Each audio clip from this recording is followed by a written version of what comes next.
I was roofied by two very nice and fun guys in 1982. This is the story.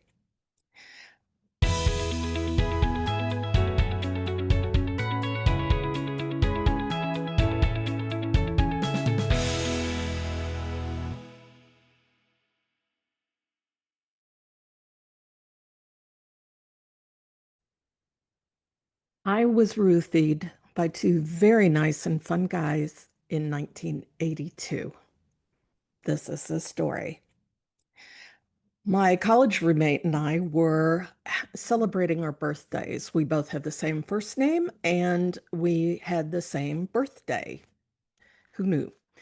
Anyway, we were living in Denton, Texas. We were going to UNT and lived in the dorms, or at least I did.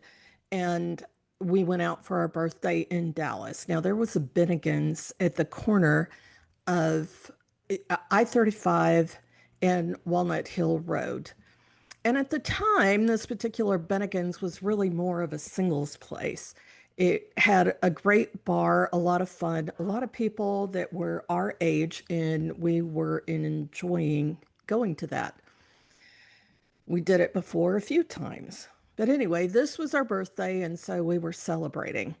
I don't remember what she had to drink, but my drink was a white wine spritzer. Don't sue me. It was the 80s. Everybody drank white wine spritzers.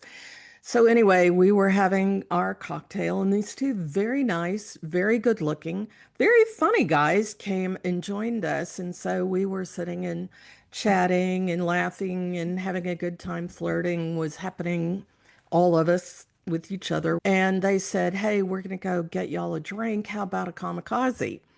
I had no idea what a kamikaze was, but I said, "Sure, let's do it." And so happy birthday. And they came back with the kamikazes and we drank them. So I was the life of the party. I was laughing, I kept talking, and all of a sudden I started feeling really drunk. Now, one white wine spritzer and one kamikaze within the span of 2 hours is about 2 hours there would not make somebody really drunk. But it did me, and I was a little confused by that. And then suddenly I started feeling like super drunk, like I could barely walk, and even sick. And I mean, I was life of the party 1 second, the next second I was like, oh my God, I gotta go to the bathroom. So I went to the bathroom. Apparently, I passed out standing up in one of the stalls because a little bit later, my roommate came in and she was going, "Hey, are you okay?" And I said, I don't feel so good." And she said, "You've been in here 25 minutes." And I said, "No, I haven't. I just got here." And she goes, "No, you've been in here 25 minutes." So apparently, I passed out standing up, leaning against the wall in the ladies' room, facing the toilet. So anyway, she said, "Maybe it's time for us to go home." And I was like, "Oh, I mean, I don't remember much about that time frame, but I remember just being kind of really confused and babbling incoherently and not able to walk a straight line, really not knowing what was going on. So thankfully, she drove that day, and we both got in her car and went back to UNT to the dorm. And I do remember it was a dorm with bathrooms down the hall. They weren't en suite. And so I remember going in the bathroom and just being horribly sick. I vomited, I don't know how many times. I barely remember that time. But I do remember just taking off my pants, my jeans, and walking to my dorm room wearing my underwear. And I do remember that a bunch of guys, because it was a girls' guys' dorm, howling with laughter that I was doing that in my underwear. But it made sense to me at the time. So I got back to my room and I was sick several more times throughout the night. The next day, I had a job. My job was being a checker at Winn-Dixie, and I was usually pretty good about showing up on time. I never didn't show up.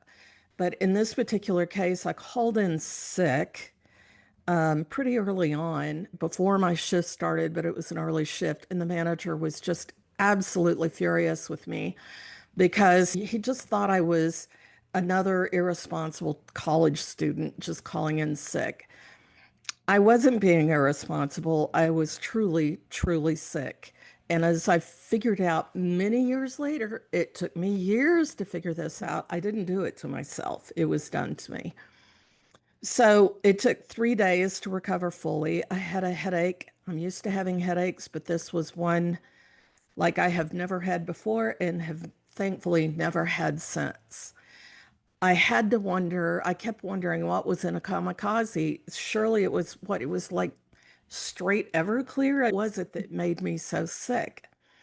And like I said, I wondered about it for a while because I knew my experience was pretty extreme. And it wasn't until just a couple of years ago I looked up a kamikaze, and basically a kamikaze is a margarita with vodka instead of tequila. And that's when the shoe dropped. And I finally went, oh my God, I was drugged that night. I had to have been because those two drinks, it took me 2 hours to consume them. It wasn't like I was shooting it. Who could shoot a white wine spritzer anyway? In 2 hours, and to be that sick for that long, it just didn't make any sense. But I got stuck on the didn't make any sense, and my own brain just didn't really allow me to understand that, oh my God, girl, you've been roofied. Now, my roommate didn't leave me there, thank goodness. I don't remember what the guys did after that. She was not sick, so I don't know if she wasn't roofied or she didn't drink her drink. I don't remember, and I haven't asked her. We still know each other. But this clearly came to me just a couple of years ago, and clearly gray hair, you can see it's been a while since that happened in college. The reason I tell you this story is because I am once again teaching dating safely and scam free. This is the project that I'm doing for this quarter. And there are a lot of women these days who are afraid to date.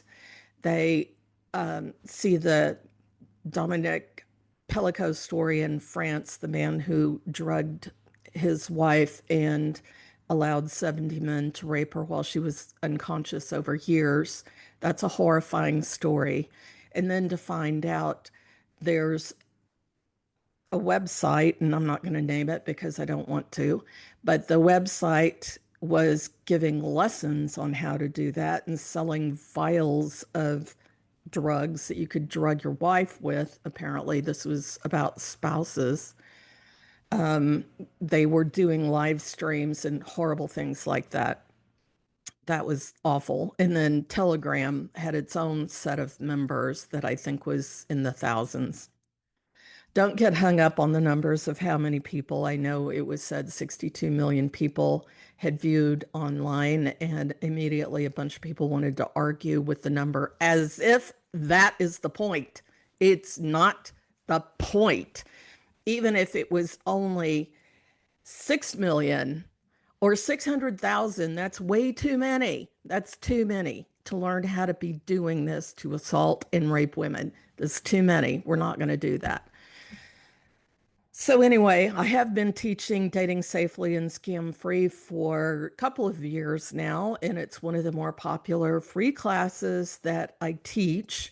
I have updated it. There's new scam information and how to avoid that because AI is making that a little trickier to spot. And I've updated it with personal safety. Once upon a time, I would have thought that calling a friend before you go on a date with a stranger is just ridiculous. That's too much. Why would you do something like that? Now I know why, and I think it's a good idea because, like I said, the roommate saved me from being assaulted. I was not assaulted in any way other than having been sick for 3 days, damn sick. And I would never be able to recognize these guys this much later. But if for some reason I knew it was them and I recognized them, I would have no problem hitting them over the head with a hammer or something. I mean, I would have no problem with that for what they caused me. And they didn't rape me. It was just the sickness that makes me feel that way. That in itself was an assault. I wish I would have reported it, but like I said, it took me many, many years to figure out that that's what happened to me.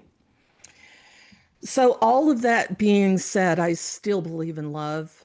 You can see the sign. I still believe in love. I still know that there are very good men out there who are looking for good women. The trick is weeding out the bad ones, taking the cautions and precautions that you need to in order to keep yourself safe. Most of them are pretty easy and just just easy to figure out and easy to do. When I taught this a couple of weeks ago, everybody at one time or another said, "Oh my God, I never thought of that." So they learned something.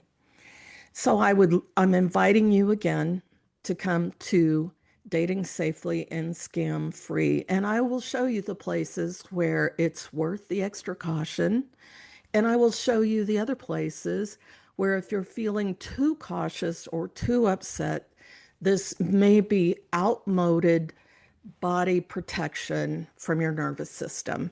For those who don't know about nervous system, I go into this a lot more in depth than other places, but this is a case of your body protecting you and sometimes overprotecting you from what it perceives as a danger.